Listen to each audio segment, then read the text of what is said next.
Good evening, everyone.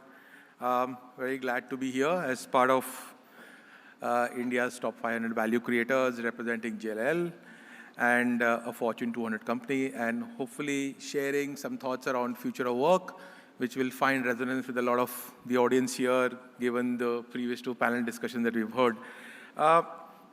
Very quickly jumping into it, JLL, as part of its advisory work and research around future of work, does a lot of scenario building and conducts a biennial survey globally across organizations of different sizes to figure out what's happening in terms of their understanding around the future of work and other related items.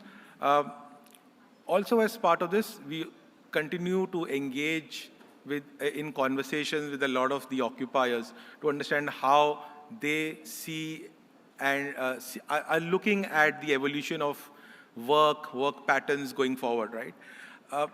To quickly jump into it, right? Work is changing, work styles are changing, workplaces are changing as well, right? And as part of that, it is important for us to understand that workplace leaders need to be in alignment with corporate objectives to ultimately not just be business enablers anymore, but really be value creators or value drivers of the overall business. Right. As part of the report and quick finding that we've discovered as part of our conversations, I'll quickly the top 4 findings as per us. Right. Office remains very central to work, right? Despite the hybrid patterns continuing to be there in the system, right? And we'll delve a little bit deeper into this very quickly. The second and the more important one is obviously that for workplace leaders, what's also going to be very important as organizations strive towards achieving organizational efficiency is to figure out how to optimize your portfolios. And one key part of that is even as portfolios will grow, and we know that will happen in India, there will be intense focus on utilization rates, increasing utilization of real estate, of your portfolio itself, right? Technology is going to be like a theme that will play out through the event, I'm sure, right? But an overwhelming majority of occupiers who we spoke to said that AI is going to be a game changer in terms of how work gets done, how their workforce evolves over the next 5 years or so. And more importantly, that sustainability will continue to remain front and center. Now, very quickly jumping on to office still being central. Just to give you a sense, right? India is among the pack that kind of called as the office advocates, right? I mean, 90% of organizations, as part of this report, said that they have at least a 3-day work week currently, or at least want people in office, right? And that's higher than the global average as part of the survey, right? Most importantly, people want, or business wants people to be in office, right? Why this is so critical is that as business wants people, would want people to be in office, people's expectations or employee expectations of their own workforce are evolving, changing, increasing. They want a more experiential workplace. They want to have the right kind of incentives to come into work. Let's also not forget that there is a sort of balance being formed between both hybrid work pattern and in-office interactions, right? And all of it, if you look at it from a spectrum perspective, kind of adds to the role of workplace leaders being able to create that experience in the overall workplace, right? And that will not be just the physical workplace, but even your workplace strategy in terms of how do you align roles and expectations of people between who are looking at remote versus people who are looking to be in office, right?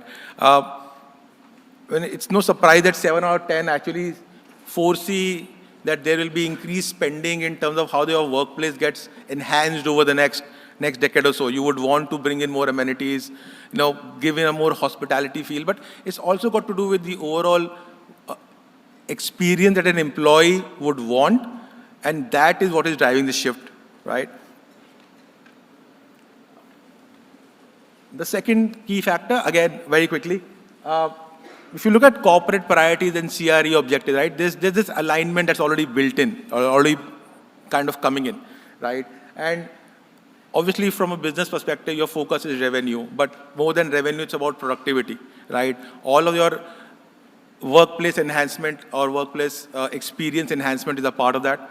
The other key aspect of it is obviously, looking at how you continue to also drive efficiency in the system, right, or in the organization, right? That effectively looking at how, like I said earlier, CRE or workplace leaders need to be in sync with what organizational objectives are, right?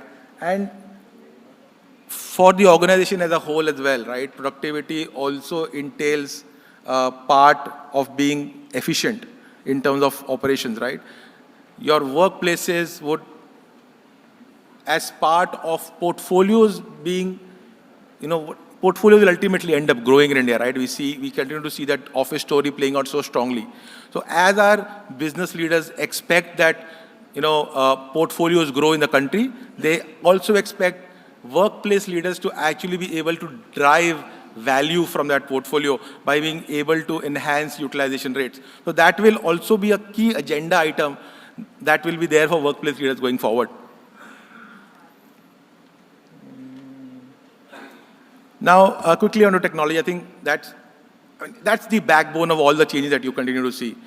What's critical is that business agrees that AI and technology is going to change how their workforce operates, right? That effectively entails that it will have its own implications for workplace leaders as well, right? You expect that organizations do expect, and also they would want that AI and tech is a part of the workspaces as well over the next 5 to 7 years.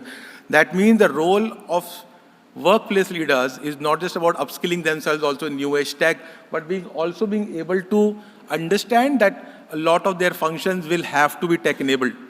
Only then can you really drive value, right? And so as part of that, for them to be embracers of tech and innovation is going to be critical. Again, coming back to sustainability, again, not a theme that is new, but the results speak for themselves, right? 1 in 2 would want to be in buildings that are climate resilient. They're willing to pay a premium for it.